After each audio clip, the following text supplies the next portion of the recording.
कोई भी person lazy नहीं होता, वो पर्सन बीमार होता है या तो अनइंस्पायर्ड। क्या आप भी करना तो बहुत कुछ चाहते हो, लेकिन आपकी लेजीनेस और प्रोक्रास्टिनेशन आपके हर प्लान को डिस्ट्रॉय कर देती है। तो आपको जानने की जरूरत है ये 6 जापानीज टेक्निक जो आपके लेजीनेस और प्रोक्रास्टिनेशन की प्रॉब्लम को हमेशा के लिए सही कर देगी। जिनमें से एक टेक्निक तो खुद शाहरुख खान भी फॉलो करते हैं, जो हम आपको बताने वाले हैं। और गलती से भी टेक्निक नंबर 4 स्किप मत कर देना। लेकिन उससे पहले आपको ये जानना जरूरी है कि जापान में जो लोग रह रहे हैं उनका अनबिलीवेबल डिसिप्लिन, पंक्चुअलिटी और वर्क एथिक आपको और कोई कंट्री में देखने को नहीं मिलेगा। उनका देश जापान दुनिया का एक लौता ऐसा देश है जिस पर 2 बार न्यूक्लियर बम गिराया गया है। एक ऐसा देश जो हर साल अर्थक्वेक और सुनामी जैसे नेचुरल डिजास्टर फेस करता है। 3 से 4 बार पूरी तरह बर्बाद होने के बाद भी वही जापान जो बार बार उठता है और आगे बढ़ता रहता है। पर कैसे? इस सब का राज छुपा है जापानीज कल्चर में, यानी ऐसी 6 टेक्निक्स जिन्हें जापानीज लोग फॉलो करते हैं, जो उन्हें आलसी बनाने में रोकती है और हमेशा एक्टिव और हार्ड वर्क करने में मदद करती है। जिसमें से सबसे पहली टेक्निक है नंबर 1, सीरी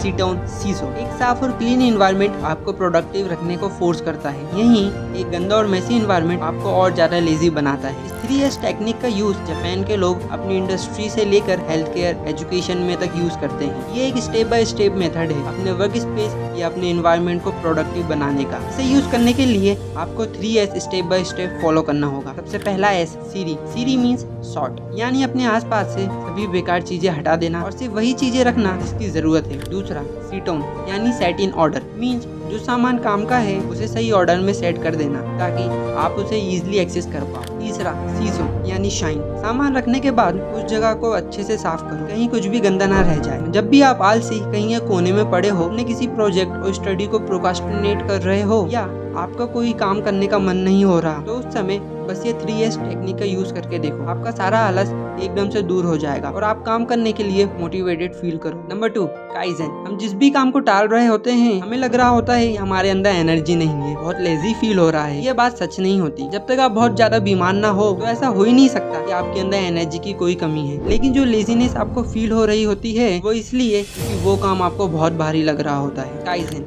को प्रैक्टिस करके आप उस भारी काम को हल्का कर सकते हो। इस टेक्निक को यूज करने में सिर्फ 1 मिनट लगता है और इस 1 मिनट में आप अपनी लेजीनेस को खत्म कर सकते हो। काइजेन 2 वर्ड से मिलकर बना है, काई एंड जेन। काई यानी चेंज और जेन मीन्स विजडम, जो आपको ये सिखाता है कि आप एक झटके में अपनी लाइफ नहीं बदल सकते, बल्कि आप स्लोली और वाइजली चेंज हो सकते हो। इसे यूज करने का सबसे बेस्ट तरीका है, अब तक आप जो भी काम करने में स्ट्रगल कर रहे हो, चाहे आप पढ़ते हो, अपनी हेल्थ पर काम कर रहे हो या बिजनेस पे, जब भी आपका काम करने का मन नहीं कर रहा हो तो बस ये सोचो कि आप सिर्फ 1 मिनट के लिए करोगे। पढ़ने का मन नहीं हो रहा तो सिर्फ 1 पेज पढ़ोगे। एक्सरसाइज करने का मन नहीं हो रहा सिर्फ 10 पुशअप करोगे। ऐसा स्मॉल एंड ग्रेजुअल चेंज से आप धीरे धीरे खुद को 1% ही सही लेकिन बेटर बनाते जाओगे और आपके दिमाग से ये लेजीनेस का मिथ निकलता जाएगा। Number 3, the rule of 3। इस टेक्निक की मदद से आप कभी भी अपने सबसे जरूरी काम से डिस्ट्रैक्ट नहीं हो पाओगे। ऐसा कितनी बार होता है कि हम बहुत जोश के साथ एक काम को स्टार्ट करते हैं बट बीच रास्ते में ही भटक जाते हैं और इधर उधर के फालतू कामों में लग जाते हैं। ऐसा इसलिए होता है क्योंकि हमारा ब्रेन हार्ड काम को छोड़ के इजी काम की तरफ भागता है। ऐसे माइंड ट्रैप से बचने के लिए आपको इस टेक्निक का यूज करना चाहिए, जिसे यूज करना बड़ा ही सिंपल है। आपको हर सुबह दिन के जरूरी काम एक पेज में लिखना है जो कि आपके लिए सबसे हाई प्रायोरिटी पर है। चाहे कुछ भी हो जाए, आपको दिन के खत्म होने से पहले ये काम करना ही करना है। इस तरह अपनी प्रायोरिटी क्लियर करने से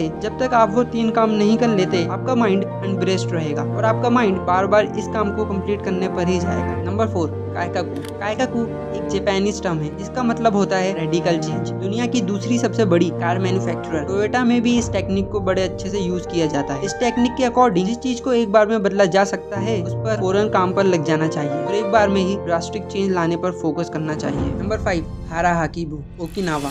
जापान का एक ऐसा आइलैंड है जो कि वर्ल्ड के ब्लू जोन रीजन का पार्ट है, जहाँ बीमारियां बहुत कम और हेल्थ अपनी पीक पर है। काया के लोग 100 साल से भी ज्यादा जीते हैं। यहाँ के लोग एवरेज लोगों की तरह 60 पर रिटायरमेंट नहीं लेते बल्कि मरने तक काम करते हैं। उनकी ये हाई प्रोडक्टिविटी के पीछे का सीक्रेट है हाराहाकीबू, यानी ईटिंग माइंडफुली। इसी प्रिंसिपल की वजह से यहाँ के लोग इतने ज्यादा हेल्दी और एक्टिव लाइफस्टाइल जी पाते हैं। हम में से बहुत लोगों को शायद ये अंदाजा भी नहीं होगा, लेकिन हमारी लेजीनेस की one of the core problem है हमारी ईटिंग हैबिट्स। क्या खा रहे हैं वो भी और कैसे खा रहे हैं वो भी। आप नोटिस करना, जब आपका पेट एकदम फुल होगा जब आप लेजी फील करोगे। इस प्रिंसिपल के अकॉर्डिंग हमें अपने पेट को 80% से ज्यादा फुल नहीं करना चाहिए। आप जितना ज्यादा खाना खाओगे आपकी बॉडी को उतनी ही एनर्जी की जरूरत पड़ेगी उस खाने को डाइजेस्ट करने में, जिस वजह से आपका कोई काम करने का मन नहीं करेगा। Number 6, zen of mindfulness. Now सबसे इम्पोर्टेंट, आप ये सभी टेक्निक सक्सेसफुली तभी इम्प्लीमेंट कर पाओगे जब आप माइंडफुलनेस रहना सीख जाओगे। माइंडफुल होना मींस प्रेजेंट मोमेंट में कंप्लीट सिलेंडर कर देना, ना पास्ट का रिग्रेट ना फ्यूचर की फिक्र। लेजीनेस में हम अपने माइंड को सिलेंडर कर चुके होते हैं, हमारा अपने ऊपर कोई भी कंट्रोल नहीं रहता, जो है जैसा है बस चल रहा है। लेजीनेस को जड़ से खत्म करके अपने ऊपर पूरा कंट्रोल लेने का सिर्फ एक ही तरीका है, माइंडफुलनेस। ओके,